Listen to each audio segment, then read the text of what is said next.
کیونکہ یہ میرے 3 پیس کا سوٹ ہے، آپ اس کو اگر پسینہ صاف کرو گے تو ایسے ہو جائے گا، ویسے ہو جائے گا۔ اور بندہ گھر میں آئے تو ماں کا اگر سر پہ صافہ ہو، پسینہ صاف کرنے لگے، ماں کہتی بیٹا رک جا، یہ گندا ہے، وہاں سے اچھا نکال کے دیکھ اس سے چہرہ صاف کر لیں۔ ماں کی محبتوں کا کون مقابلہ کر سکتا ہے؟ ماں کی شفقتوں کا کون مقابلہ کر سکتا ہے؟ عزیز سامعین محترم، میرے کلمات کا صلی اللہ علیہ وسلم کے 20 روایات اس کے بارے میں موجود ہے۔ حضور صلی اللہ علیہ وسلم خود فرماتے ہیں کہ میں اگر عشاء کی نماز پڑھ رہا ہوں اور میں نے سورہ فاتحہ پڑھ لی ہو اور پڑھنے کے بعد مجھے صدا آئے کہ اے محمد صلی اللہ علیہ وسلم، میری والدہ مجھے بلائے، حضور فرماتے ہیں کہ میں نماز چھوڑ کے ماں کے قدموں میں حاضر ہوں۔ صحابہ کرام بیٹھے ہیں، حضور صلی اللہ علیہ وسلم تشریف فرما ہے، ایک عورت آئی، ساتھ اس کی ایک لڑکی تھی، میرے کریم آقا علیہ السلام آپ کھڑے ہو گئے۔ صحابہ کرام حیران ہیں کہ حضور کھڑے کیوں ہوئے؟ آپ علیہ السلام کی چادر اتاری، پاؤں میں بچھا دی، ان کو اوپر بٹھایا، خود نیچے بیٹھ گئے اور بڑے پیار اور محبت کے ساتھ ان کے ہاتھ کو چوما، ادب کیا۔ حضور صلی اللہ علیہ وسلم سے صحابہ نے پوچھا حضور ذرا یہ تو بتائیں کہ یہ قسمت والی کون سی عورت ہے جس کے لیے آپ نے چادر بچھا دی؟ حضور صلی اللہ علیہ وسلم نے فرمایا یہ میری وہ والدہ ہے جو مجھے دودھ پلایا کرتی تھی۔ ماں کا ادب پوچھنا ہے تو سونے مدینے والے سر سے پوچھو۔ ایک صحابی رسول حضرت معاویہ بن جہنم رضی اللہ عنہ حضور صلی اللہ علیہ وسلم کی بارگاہ میں آئے، دل میں بڑے جذبات موجود تھے اور بڑے وہ دریا چھپے ہوئے تھے۔ عرض کرتے ہیں کہ حضور انی کنت اردت الجہاد، ماں حضور میں آپ کے ساتھ جہاد پہ جانا چاہتا ہوں اور ساتھ اپنی انٹینشن نیت بھی دیتے تھی، انی ابتغی بذالک وجہ اللہ دار الاخرہ، حضور میرا جانے کا مقصد یہ ہے میرا مالک راضی ہو جائے، مجھے جنت مل جائے۔ حضور صلی اللہ علیہ وسلم نے فرمایا کہ حیت امک، کیا ماں زندہ ہے؟ کہا جی ہاں حضور زندہ ہے۔ حضور نے فرمایا کہ ارجع الیہا فبرھا، جاؤ ماں کے جا کے خدمت کرو، اللہ تعالیٰ تیری نیکی قبول فرمائے گا، تجھے جنت میں مل جائے گی، رب بھی راضی ہو جائے گا۔ وہ صحابی رسول کہتے ہیں میرے دل کو چین اور تسلی نہ ملی، میں پھر بائیں طرف سے دائیں طرف سے بائیں طرف سے آیا، میں نے آ کے پھر یہی عرض کیا حضور انی کنت اردت الجہاد انی ابتغی بذالک وجہ اللہ دار الاخرہ، حضور اللہ کی رضا چاہتا ہوں اور جنت چاہتا ہوں، آپ کے ساتھ جہاد کرنا چاہتا ہوں۔ حضور صلی اللہ علیہ وسلم نے پھر فرمایا حیت امک، ماں زندہ ہے؟ جی زندہ ہے۔ میں جاؤ ارجع الیہا فبرھا، جا کے ماں کی خدمت کرو۔ حضرت معاویہ کہتے ہیں میرے دل کو پھر بھی سکون نہ آیا، میں سامنے کی طرف سے آ گیا، سامنے آیا، میں نے عرض کیا حضور پھر یہی کہا حضور میں جہاد کرنا چاہتا ہوں، میری نیت یہ ہے میرا مالک راضی ہو جائے، مجھے جنت مل جائے۔ حضور صلی اللہ علیہ وسلم نے تیسری مرتبہ فرمایا حیت امک، ماں زندہ ہے؟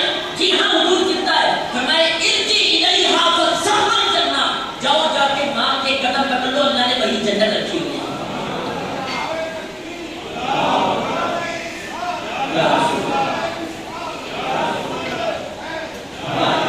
حضرت انس بن مالک 10 سال تک حضور صلی اللہ علیہ وسلم کی خدمت کی ہے اور بڑے بزرگ صحابی ہیں اور ہزاروں کے حساب سے آپ سے دین کا علم آگے روایت کیا گیا۔ حضرت انس بن مالک کریم آقا صلی اللہ علیہ وسلم کی بارگاہ میں گئے، جا کے عرض کیا حضور انی اشتہی الجہاد ولا اقدر علیہ، حضور میں جہاد تو کرنا چاہتا ہوں لیکن پورا ہونے طاقت نہیں ہے، میرے پاس اتنی طاقت نہیں ہے کہ جا کے میں تلوار پکڑ کے میدان جنگ کے کافروں کے ساتھ لڑائی کروں۔ حضور صلی اللہ علیہ وسلم نے فرمایا کہ کیا الباقیہ من والدیک، کیا ماں یا باپ اس کو زندہ ہے؟ عرض کیا ہاں حضور والدہ زندہ ہے۔ میرے کریم آقا علیہ الصلوۃ والسلام نے قابلتھا فی برھا، جاؤ جا کے ماں کی خدمت کر کے اللہ سے ملاقات کرو۔ حضور ملاقات کروں گا، ماں کی خدمت کروں گا تو کیا ملے گا؟ ذرا غور کریں، ماں کی خدمت کا صلہ کیا لکھتا ہے؟ میرے کریم آقا علیہ الصلوۃ والسلام نے کہا تو جہاد کی اجازت لینے آیا تھا، سنو اگر تو فَإِن تَفْعَلْ ذَلِكَ، اگر تو ایسا کرے گا فَأَنْتَ حَاجٍ وَمُؤْتَمِرٌ وَمُجَاہِدٌ، اگر تیری ماں کی خدمت قبول ہوگی اللہ تجھے حج بھی عطا کر دے گا، عمرہ بھی عطا کر دے گا، جہاد بھی عطا کر دے گا۔ حاجی کہلانا چاہتے تو ماں کی خدمت کرو، عمرہ کرنے چاہتے تو ماں کی خدمت کرو، اور اگر جہاد کا ثواب لینا چاہتے ماں کی خدمت کرو۔ جو دادا صاحب رحمۃ اللہ علیہ کشف المعجون میں حضرت ابو حازم المدنی رحمۃ اللہ علیہ کا ذکر کرتے ہیں، آپ بہت بڑے صوفی بزرگ تھے۔ حضرت ابو حازم المدنی رحمۃ اللہ علیہ آپ سے کسی نے پوچھا کہ حضرت ہمیں یہ بتائیں کہ آپ کا ارادہ کیا ہے؟ فرمایا میری زندگی کا مقصد یہ ہے کہ صرف اللہ سے دو لگا کر دنیا سے بے نیاز ہو جائے۔ پھر آپ کے پاس ایک بزرگ ملنے کے لیے دادا صاحب فرماتے ہیں کہ معلوم ہے، کہتے ایک شخص ایک بزرگ آپ سے ملنے کے لیے آئے، حضرت اب تو مدنی رحمۃ اللہ آرام فرمائے، آپ فوراً جب بیدار ہوئے تو بیدار ہو کے اس بزرگ کو مخاطب کر کے کہنے لگے کہ ابھی آپ نے مجھے کریم آقا علیہ السلام کی زیارت کی، میں نے حضور علیہ السلام کو یہ فرماتے ہوئے سنا، فرمایا کہ اس بندے کو یہ جو حاضر کرنے جا رہا ہے آپ سے ملاقات کرنے آیا ہے، اس کو واپس بھیج دو، اس کو جا کے بتاؤ ماں کی خدمت کر لے، اللہ تمہارا حاضر قبول فرما لے گا۔ ماں باپ اگر بوڑھے ہو اور بندہ جماعت کے ساتھ گیا ہو، ماں باپ بوڑھے تو کھیتوں میں کام کر رہے ہو اور بیٹا پیر کے در پہ بیٹھا تصویریاں دے رہا ہے، یاد رکھے دنیا میں سب سے بڑا پیر تمہارا باپ ہے، سب سے بڑی ولیہ دور کی تمہاری ماں ہے۔ اگر باپ راضی ہے تو رب راضی ہے، باپ ناراض ہے تو رب بھی ناراض ہے۔ اگر رب ناراض ہو گیا تم چاہے غوث اعظم کے قدموں میں بھی چلے جاؤ، اللہ تمہیں نہیں مل سکتا۔